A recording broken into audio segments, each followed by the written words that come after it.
교회의 특징 가운데 제일 첫 번째 특징이 하나의 교회였습니다. 하나의 교회는 너희가 서로 사랑함으로 너희가 참 내 제자인 것을 알리라. 그래서 교회는 사랑이라는 그 틀 위에 세워지지 않은 교회는 참 교회가 될 수가 없습니다. 근데 문제는 뭐냐면 이 사랑이 우리가 스스로 할 수 있는 게 아닙니다. 그래서 고린도전서 13장에 보면 사랑은 그죠? 은사입니다. 만약 이 사랑을 우리가 결심하고 결단해서 할 수 있는 사랑이라면, 그죠? 근데 성경에서 말하는 이 사랑은 주께서 사랑하는 마음을 주시지 아니하시면 사랑할 수 없는 것입니다. 그리고 이 주로부터 용서를 받은 사람들의 특징이 뭐냐면 용서하는 사람입니다. 우리는 다 1만 달란트 빚진 사람들입니다.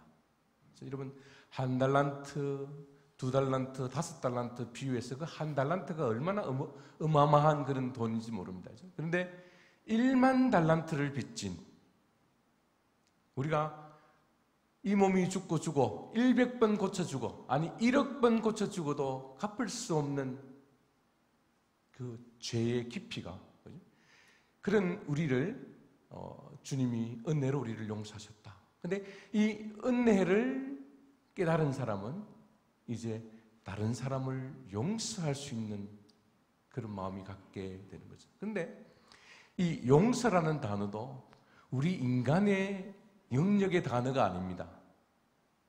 그래, 내 너 용서할게. 근데 여러분, 그 우리가 갖고 있는 용서라는 것은 또 시간이 지나고 상대방이 어떤 내가 기대하는 그 기대에 이르지 못하거나 아니면 내 속에 또 이 썬뿌리가 나오면 우리는 그 용서를 했던 것들을 다시 뒤집어 버리고 계속해서 미워하는.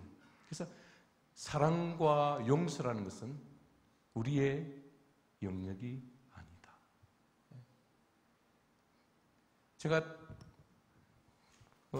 얼마 전이 아니고 좀 한 10년쯤 전에 왔을 때 뭐 이렇게 슈퍼마켓에 백화점에 가면 뭐 고객님 사랑합니다, 고객님 사랑합니다 하는데 이 사람들은 사랑을 너무 쉽게 하는구나. 사랑은 그렇게 되어지는 게 아닙니다. 그래서 첫 번째 그 교회의 특징은 뭐라고요? 하나 되어지는 교회.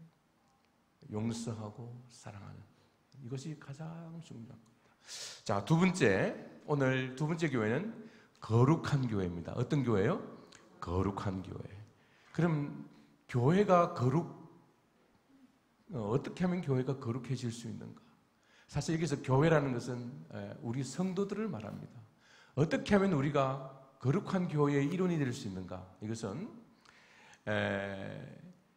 에베소서 5장 26절에 있는 말씀인데 우리 같이 한번 읽어보겠습니다. 시작. 이는 곧 물로 씻어 무엇으로? 말씀으로 깨끗하게 하사 뭐하게 하시고? 거룩하게 하시고 자기 앞에 영광스러운 교회로 세우사 티나 주로 잠긴 것이나 이런 것들이 없이 거룩하고 흠이 없게 하려 하십니다. 우리는 원래 흠 있는 사람들이었습니다. 그런데 우리를 물로 씻기시고 그 다음에 무엇으로요? 말씀으로 깨끗하게 해서 거룩하게 하시고. 이 말은 뭐냐면 우리가 거룩하게 되는 것은 뭐냐면 성령의 물로 씻기시고 그 다음에 뭡니까? 말씀으로 거룩해져 가는 거예요. 여러분, 은혜를 받거나 주의 말씀을 묵상할 때 그 말씀이 나를 이끌어가는 것들을 여러분 경험하지 않습니까? 그죠? 그래서 그 말씀의 능력이 나를 거룩하게 해서 거룩하신 그분 앞에 우리를 세우는 거죠. 그래서 이 거룩한 교회라는 것은 말씀의 지배를 받는 교회입니다. 사람의 이견이나 의견이나 뭐 그런 것들이 교회를 지배하는 것이 아니라 뭐 돈이 많거나 뭐 권력을 가졌거나 뭐 그런 어떤 사람들에 의해서 지배되어지는 교회가 아니라 말씀으로 지배받는 교회가 거룩한 교회입니다. 그런데 지금 5장 26절과 27절에 말씀으로 거룩하게 된다고 말씀하셨는데 26절 이전인 25절과 그리고 27절인 28절에 가면 이상한 말씀이 나옵니다. 우리 같이 한번 보시죠. 오늘 남편들만 읽겠습니다. 시작. 남편들아, 아내의 사랑하기를 그리스도께서 교회를 사랑하시고 그 교회를 위하여 자신을 주신같이 하라. 이와 같이 남편들도 자기 아내 사랑하기를 자기 자신과 같이 할지니 자기 아내를 사랑하는 자는 자기를 사랑하는 것이라. 왜 교회의 거룩을 이야기하면서 그 앞뒤에 남편들아라고 말하고 있는지를 오늘 이 아침에 다 말씀을 드릴 수 없는 것은 교회가 거룩한 것처럼 가정도 말씀의 원리를 따라서 거룩해져야 된다는 이야기입니다. 교회가 거룩하고 또 가정도 주의 말씀의 원리를 따라서 거룩해져야 된다. 마치 주님이 교회를 위해서 자기 자신을 내어준 것 같이 자기 아내를 사랑하기를. 그래서 저기 보세요. 누구 아내를? 자기 아내를 사랑해야 돼. 자꾸 남의 아내를 사랑할 필요가 없어요. 자기 아내를 사랑하는 것은 곧 자기를 사랑하는 것이다. 우리 교회의 공동체 안에 있는 이른들을 우리가 용서하고 용납하는 것은 결국은 뭐냐면 나를 사랑하는 것이라는 그런 원리와 똑같습니다. 그래서 남편들이요, 그리스도께서 교회를 위해서 죽으신 것처럼 가정을 위해서 자기의 아내를 위해서 죽을 것을 말씀합니다. 참된 권위는 소리 지르고 아니면 그 몇 푼 안 되는 돈을 벌고 오는 그것 때문에 권위가 세워지는 게 아닙니다. 그 사랑의 원리를 갖고 가정을 이끌어 나갈 때 존경받는 남편이 되고 아빠가 되는 것입니다. 자, 거룩한 교회는 그래서 어떤 교회냐면 주의 말씀을 가르치고 지키는 교회입니다. 마태복음 28장에 보면 내가 너희에게 분부한 무엇을요? 모든 것을 뭐하라? 가르쳐 지키게 하라. 그러려면 내가 세상 끝날 때까지 너희와 항상 함께 있으리라. 그래서 교회는 뭐냐면 가르치는 것이에요. 두 번째는 지키게 하는. 이 지키게 한다는 것은 그 말씀에 순종하는 거예요. 주님이 모든 교회와 항상 함께 계시는 게 아닙니다. 어떤 교회에 말씀을 가르치고 그 말씀에 순종하는. 때때로는 우리가 주의 말씀 가운데 너무 일방적이고 이해가 되지 않는 그런 부분들이 있습니다. 그렇죠? 특별히 여자들이여 남편들에게 복종하라. 아니, 복종해 할 만한 이렇게 건덕지가 있어야지 복종하죠. 근데 그것은 명령입니다. 복종하면 좋다가 아니라, 그죠? 명령입니다. 근데 우리의 원리가, 우리의 생각 가운데서는 이해가 되지 않지만은, 그러나 그것은 뭐예요? 주의 말씀이기 때문에 순종하는 사람. 사실 우리 집에 키우는 개가 옆집의 개를 어떻게 하고 새끼를 베게 하고, 사실 그게 그렇게 중요하겠습니까? 사실 우리가 이렇게 나가서 나쁜 짓 하고 그렇게 해도 그게 하나님 앞에서 그게 우리가 무슨 큰 문제가 되겠습니까만은. 그러나 주의 백성은 뭐냐면 그것이 하나님의 명령이기 때문에 그 앞에 순종할 수 있는 사람. 제가 한국에 와서 이렇게 아줌마들 이렇게 커피 마시는데 보면, 야, 그래도 새로 만나는 남자친구는 어떠니, 마음에 어떤 감정이들이 이런 소리를 듣길 때도, 그죠? 세상은 다 어떤 그런 자기들의 그 마음의 욕심을 따라서, 그죠? 욕정을 따라서 살아간다 할지라도 우리는 뭐냐면 우리의 주인이 싫어하시기 때문에, 그분이 기뻐하지 않는 일이라면 주님, 나는 그 길을 포기하겠습니다. 이것이 주의 백성의 특징이죠. 그래서 거룩한 교회라는 것은 뭐냐면 우리 자체가 거룩해서가 아니라 주의 말씀의 그 능력이 우리를 이끌어갈 때 우리를 하나님이 거룩한 존재로 우리를 대접하시고, 그리고 거룩한 그 하나님 앞에 우리를 세우시고, 그리고 우리를 내가 사랑하는 자녀라고 세상을 향해서 주님이 그렇게 선포하시는 것입니다. 그래서 거룩한 교회는 주의 말씀에 순종하는 교회다. 근데 여러분, 우리가 거룩을 추구하는 그 순간에 이 거룩한 교회는 전투하는 교회로 바뀝니다. 어떤 교회예요? 전투하는 교회. 세상은 우리가 거룩해지는 것들을 절대로 용납하지 않으려고 그래요. 내가 주의 말씀을 따라 살아가려고 할 때 사탄은 그냥 둘 수가 없는 거예요. 그래서 우리를 공격하는 거예요. 그래서 예수를 믿으면 믿을수록 뭐냐면 우리 속에 많은 문제들이 더 발생하는 거예요. 그래서 여러분, 예수 믿고 편안하게 산다는 생각들 하지 마십시오.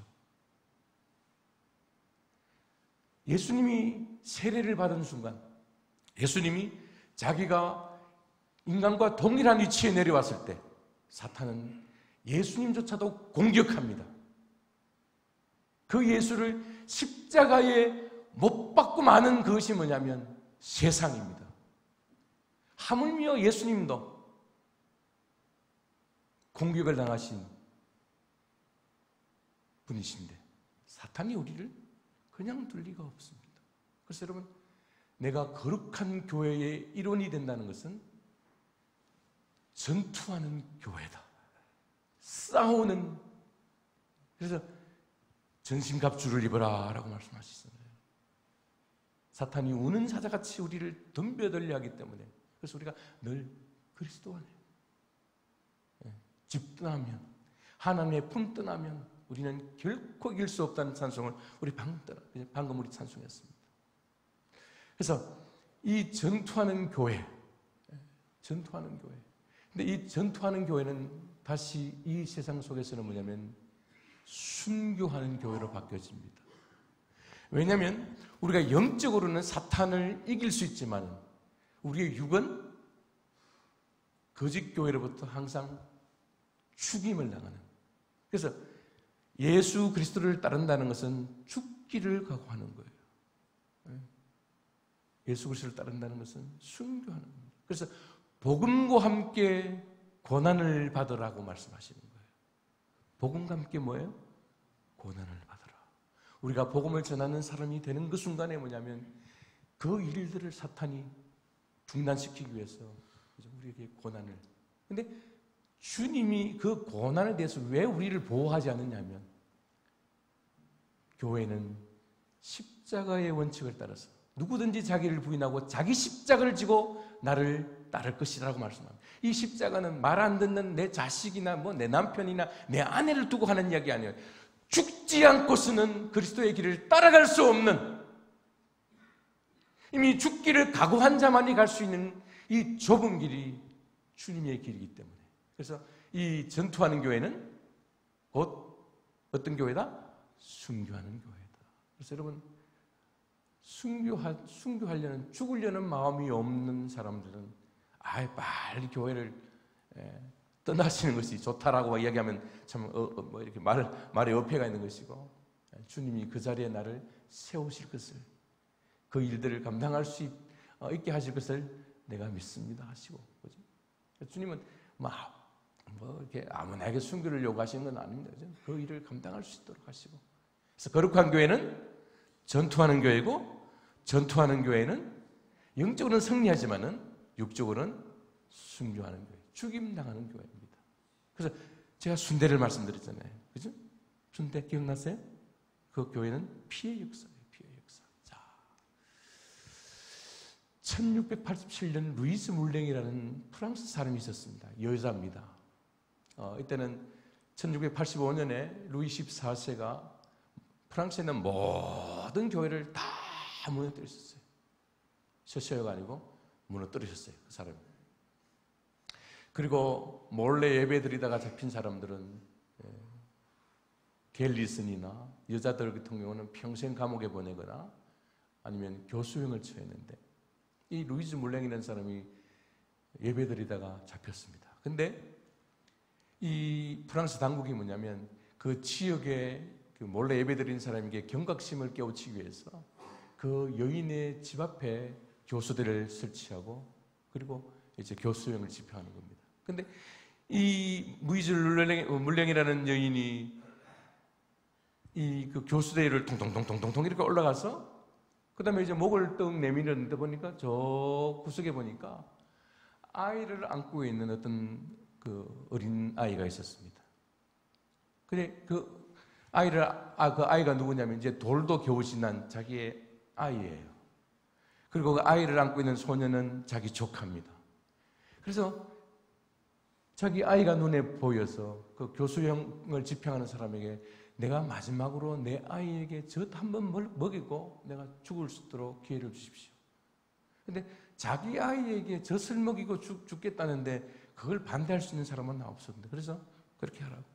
그래서 이 엄마가 자기 아이에게 젖을 한번 잔뜩 먹이고 그리고 그 조카에게 그 자기 아이를 맡기고 그리고 다시 교수대에 올라가서 죽는. 여러분 그 핏덩이 같은 건 자기 아이를 두고 엄마가 순교한다. 이건 쉽지 않은 일입니다. 그러나 내가 없더라도 이 아이가 하나님께서 책임지시고 이 아이를 말씀으로 양육시켜 주실 것을 믿고 그리고 또 나중에 이 조카가 이 아이가 컸을 때 너희 엄마는 이런 이유 때문에 순교를 당했다라고 이야기했을 때 그래서 또 그 아이가 또 그 순교의 반열에 들었어.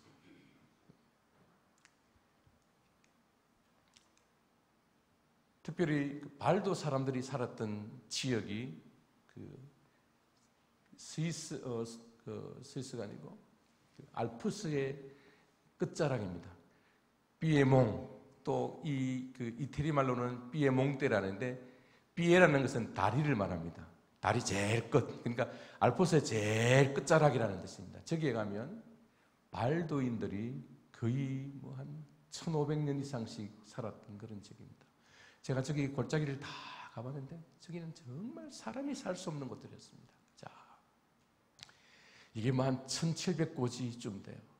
근데 지금 이제 길이 보입니다만은 이걸 떠나면 길이 없고 비푸장 도로인데 이 발도 사람들은 뭐냐면 산의 제일 꼭대기에 사는 거예요. 왜냐하면 내려오면 죽임당하니까. 그렇죠? 여기는 사람이 살 곳이 못 돼요. 지금 제가 여기 5월달인가 그러는데 눈이 보이는. 여기 뭐 물이 있겠습니까? 여기에 농사 짓기에 적합하겠습니까? 자녀 교육이 뭐 제대로 일어날 수 있겠습니까? 자기들이 먹고 사는 문제가 해결될 수 있겠습니까? 아무것도 없는. 그러나 이 사람들에게는 먼저 그의 나라와 그의 의를 구하라는 이 말씀이 자기의 생존의 가치보다 더 큰 거예요. 우리가 이 땅을 살을 때 늘 두 가지의 마음을 갖고 사는데 생존이냐 하나님 나라의 생명이냐. 그건 우리가 선택하는 거예요. 우리가 생존을 위해서 돈을 벌면 분명히 돈은 벌 수가 있습니다. 그러나 돈은 우리를 기쁘게 하지 않습니다.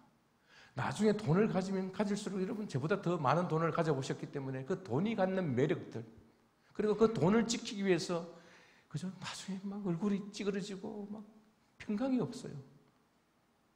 근데 이 하나님 나라를 소유한 사람은 절대 평강, 절대 기쁨, 세상이 할 수 없는 그 즐거움으로 저 열악한 환경 속에 살아갈지라도 그 환경이 눈에 보이지 않는 거예요. 하나님만 보일 뿐이에요.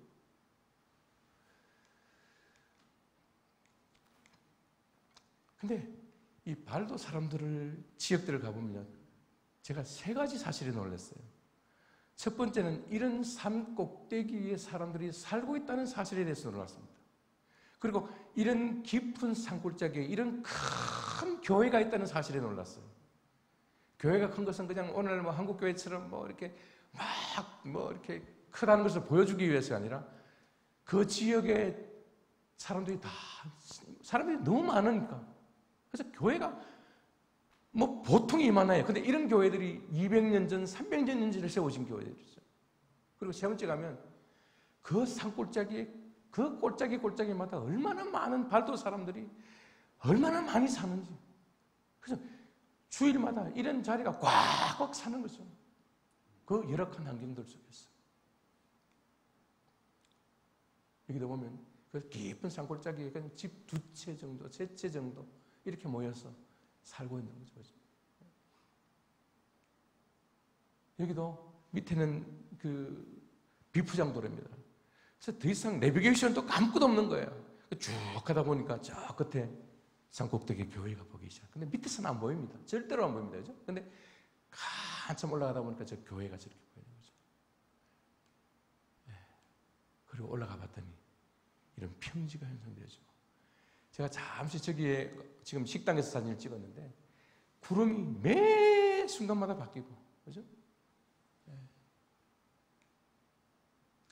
여기도 지금 이 발도 사람들이 또 나중에 박해를 받고 1700 몇십 년대 다시 돌아왔는데 200년 이상 된 집들이 지금 저렇게 흐름할 수 없어요. 그죠?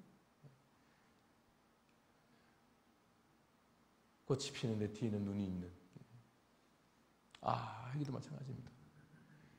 제가 저 밑에서 이 교회를 보는 순간에 얼마나 반갑던지 막 기어 올라갔습니다. 올라갔는데 교회가 저기 세워져 있어요. 근데 나중에 올라왔을 때 보니까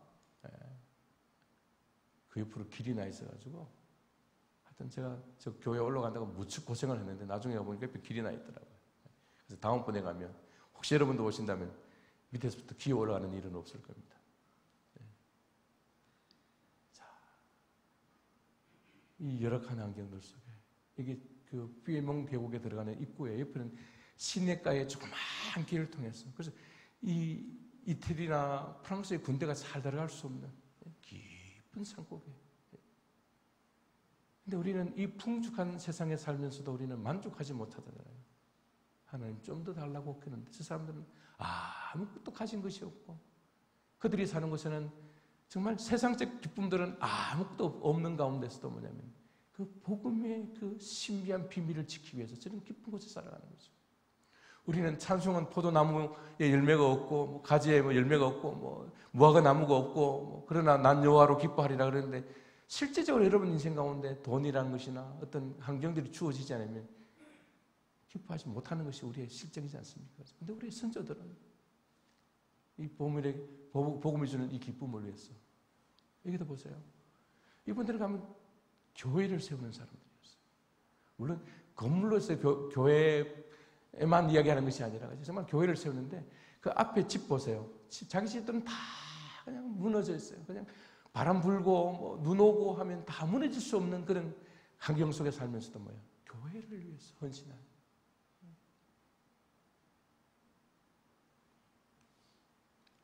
그래서 이 교회들이 정말 어마어마하게 커요. 보통 작으면 300명, 보통은 한 500명 정도 모이는 굉장히 큰 교회들이 얼마나 많은지 몰라요. 골짝골짝마다.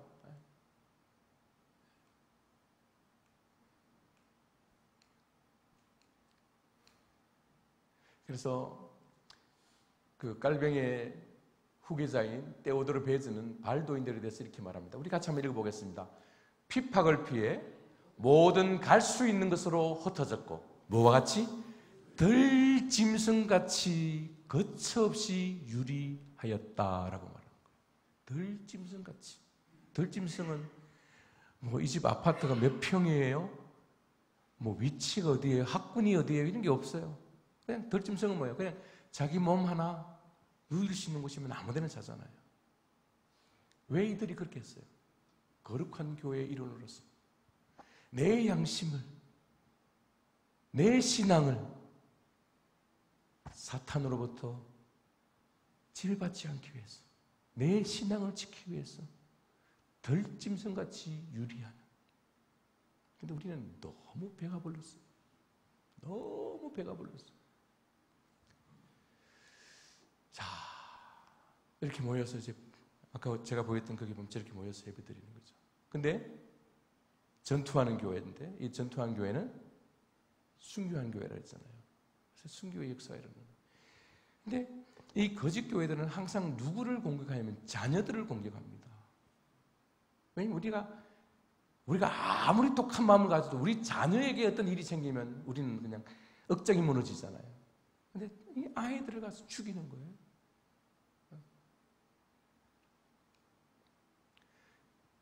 이 장면은 뭐냐면 어떤 한 집에 아이가 넷이 있었는데 이 부모가 개종할 때까지 아이를 하나씩 떨어뜨려 죽이는 거예요. 산꼭대기에 올라가서. 그 네 자녀가 죽임당했어요. 그래서 근데 마치 그 부모들은 도망가서 스위스 주네보에 도착해서 이 사실을 증언했다. 내게 있는 자녀 넷이 내가 그리스도를 믿는다는 이유 때문에 죽임을 당하는 거예요.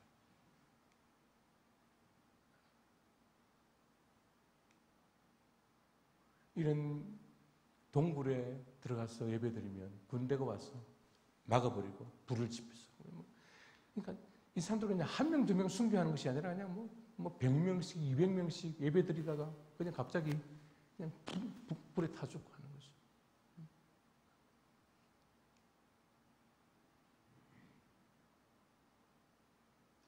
이 거짓교회가 얼마나 복음을 미워하는지를 보여주는, 어떻게 사람을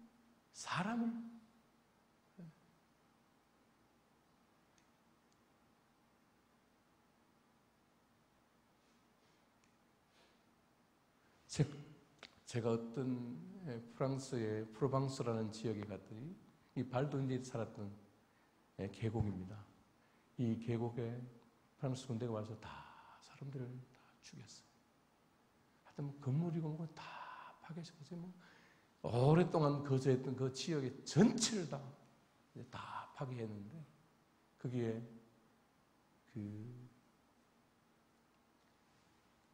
그들의 후손들이 와서 이제 자기들의 선조들의 신앙을 기념하기 위해서 저는 명패를 하나 만들었는데, 그들이 꿈꾸었던 저 땅 밑에 도시들의 복음이 전하기를 소망했던 이 사람들의 그 신앙에 대해서 그들의 자신의 신앙을 위해서 죽은 메링돌의 그 프로방스의 그 발도인들을 기념하여라는 그런 팻말이 세워졌습니다. 자, 주님께서 마지막 날에 우리를 부르시고 이제 주님께서 아버지께서 나를 세상에 보낸 것처럼 나도 너희를 세상에 보내신다고 말씀하셨잖아요. 근데 언젠가 그 주님이 우리의 인생을 카운트하실 날이 있어요. 우리의 사명에 대해서 평가할 날이 있습니다. 너는 무엇하다 왔니? 라고 주님이 분명히 물을 것입니다. 네 사명이 무엇이었니? 라고 물을 것입니다. 그리고 너는 네 사명에 대해서 얼마만큼 충성되게 살다가 왔니라고 묻을 것입니다. 자, 우리 요한계시록 6장 9절의 말씀을 우리 같이 한번 보겠습니다. 시작. 다섯째 인을 떼실 때에 내가 보니 하나님의 말씀과 그들이 가진 정도로 말미암아 죽임을 당한 영혼들이 제단 아래에 있어. 우리는 다 죽을 겁니다. 안 죽으려 해도 죽을 것이고, 그죠? 다 죽습니다. 그런데 여기에 있는 순교자들은 두 가지 때문에 그들은 죽임을 당했습니다. 뭐예요? 하나님의 말씀과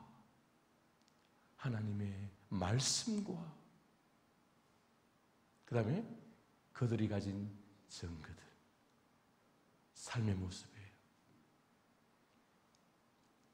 마태복음 28장에 나오는 가르쳐 지키게 하라는 그 주의 지상명령, 가장 큰 그리스도의 이 명령을 지키기 위해서 죽임당한 영혼들이, 사실 하나님께서 우리 인생을 평가하실 때 가장 기뻐하는 근거가 되는, 우리가 나중에 죽는데 그냥 내 자식과 우리 집의 행복을 위해서 열심히만 살다가 주님 앞에 서는 것이 아니라 하나님의 말씀과 그들이 가진 증거로 말미암아 죽임을 당한 영혼들이, 제가 이전 시간에도 말씀드렸지만 주님이 우리를 순교의 자리에 부르신다고 말씀하셨어요. 그래서 이 9절 이하에 오면 이 죽임당한 영혼들이 뭐라 그럽니까? 우리의 피를 언제까지 갚아주지 아니하겠습니까? 그죠? 그럴 때 주님께서 내 종들과 내 동무의 숫자가 찰 때까지 잠시 쉬어라 라고 주께서 말씀하시는 거예요. 주님이 다시 말하면 아직도 이 참교회가, 그죠? 이 참교회는 피 흘림을 주께서 필요로 하신다는 거죠. 이것이 꼭 어떤 아까 우리 봤던 발도인들의 그런 비참한 그런 죽음은 아니랄지라도 주님이 우리를 이 세상 가운데서 죽는 자로, 주님 말씀 때문에 손해보는 자로. 그래서 여러분, 우리가 예수 믿는 것 때문에 때로는 얼마나 많은 손해를 봐야 될지도 모릅니다. 근데 손해를 보는 거예요. 왜? 주님 때문에. 전 잘 모릅니다만 우리 장로님 가운데 어떤 분 또 이렇게 태국에 가서 이렇게 선교사님들한테 돈을 떼기도 하고, 주님 때문에 받는 우리의 고통에 대해서는 주님이 우리의 눈물을 닦아 주실 날이 있다는 것이 요한계시록 21장의 말씀입니다. 같이 한번 보겠습니다. 모든 눈물을 그 눈에서 닦아 주시니 다시는 사망이 없고 애통하는 것이나 곡하는 것이나 아픈 것이나 다시 있지 아니하리니 처음 것들이 다 지나갔습니다. 주님께서 마지막 날에 우리를 이렇게 보시면서 뭐 하신다고요?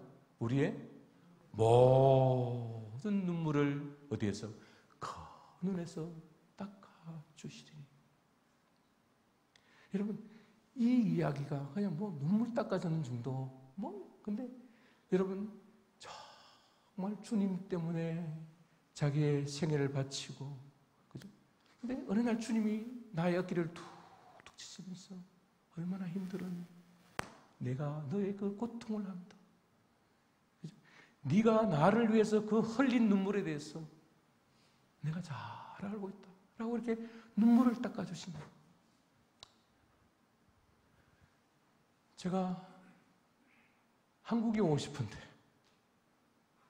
비행기값이 보통 비행기값이 아니잖아요. 그래서 제가 한 10년 만에 한번 교회에, 우리 모교회에 왔는데 늘 우리 어머니가 늘 앉아있던 그 자리에 제가 가서 기도하는데 그날 새벽에 내가 너를 아노라. 이 한마디가 제 지난 세월의 그 숱한 아픔들, 그 모든 기억들을 다 잊게 만드는, 내가 너를 아노라. 근데 이거는 뭐냐면 주님 때문에 흘린 눈물이 있는 사람만이 받는 위로예요. 저는 이 위로는 천국에 가서 더 다른 사람보다 더 좋은 곳에 살고 그것보다도 더 의미 있는 내가 너를 아노라. 여러분 가운데 주님 때문에 흘린 눈물이 있고 예수 믿지 않는 내 자녀나 내 남편이나 내 아내나 내 가족을 위해서 흘린 눈물이 있고 이 교회의 교회됨을 위해서 여러분이 헌신한 그 헌신의 눈물이 있다면 주님께서 친히 그의 피 묻은 손으로 우리의 눈물을 닦으시면서 내가 너의 수고를 아노라. 근데 주님이 아신다 그럴 때 이 아신다는 의미는 뭐냐면 주님 때문에 흘린 눈물이 없는 사람들은 내가 너 안다. 이 심판의 말이에요. 마지막 날에 주님이 우리를 아신다 그럴 때 어떤 모습으로 주님 앞에 서시겠습니까? 내 문제 때문에 우는 사람이 아니라 주님 때문에 울 수 있는 사람들. 그 사람들만이 누릴 수 있는 우리의 눈물을 닦아주시니 내가 너의 수고를 아노라. 어차피 우리 인생은 이렇게 주거나 저렇게 주거나 다 죽게 되어 있습니다. 어차피 죽으면 썩을 우리의 육체인데 그 썩을 육체를 위해서만 우리가 살 것이 아니라 주께서 우리에게 맡기신 이 복음의 사명을 감당하다가 요한계시록 6장 7절에 아까 나왔던 그 말씀처럼 하나님의 말씀과 그들이 가진 증거로 말미암아 죽임당했던 우리의 선조들처럼 이 거룩한 교회에 또 전투하는 교회에 순교하는 이 교회에 우리를 부르신 이 사명을 잘 감당하십니다. 복된 여러분이 되시기를 주의 이름으로 축원합니다. 사랑하는 교회, 용서하는 교회. 그래서 사랑과 용서는 내 의지로 되지 않는다고 말씀드렸습니다. 그럴 때마다 내 옆에 앉아있는 누구누구가 막 미워질 때마다 하나님, 내가 하나님께 용서받은 자인데, 용서받은 자는 용서하는 자인데 하나님, 내 속에 용서할 수 있는 마음을 허락해 주옵소서. 도무지 사랑할 수 없는 사람들이 있을 때마다 하나님, 당신이 나를 사랑하신 것처럼, 당신이 나를 위해서 죽으신 것처럼 나도 저를 위해 죽도록 사랑할 수 있도록 하나님 그 사랑을 허락해 주십시오. 두 번째는 하나님, 주의 말씀으로 나를 그렇게 하시고 사탄이 이 거룩을 빼앗아 가려고 할 때마다, 이 말씀을 빼앗아 가려고 할 때마다 하나님이요, 내가 전신갑주로 주의 말씀으로 승리케 하시고, 그리고 주께서 원하시는 그 순교의 자리, 어떤 형태든지 우리는 손해보고 양보하고, 그죠? 그래서 그 사람들이 예수 믿는 사람은 무엇인가 다르다, 이것을 보여주는, 우리 그 메리스, 그 빅토리, 버릴 것은 다 버리고 태울 수 있는 것은 다 태워라. 하나님, 내가 이 땅의 것들은 다 내가 포기할 수 있다 할지라도 내게 허락하신 그 많은 사람들을 주의 복음 앞에 초대하고 그들을 이 배 위에 태우는 이 일들을 감당하는 내 삶을, 이 사명을 감당하게 해주십시오 라고 기도하는 거제 호산나 교회 모든 성도들이 되기를 다시 한 번 더 주의 이름으로 축원합니다.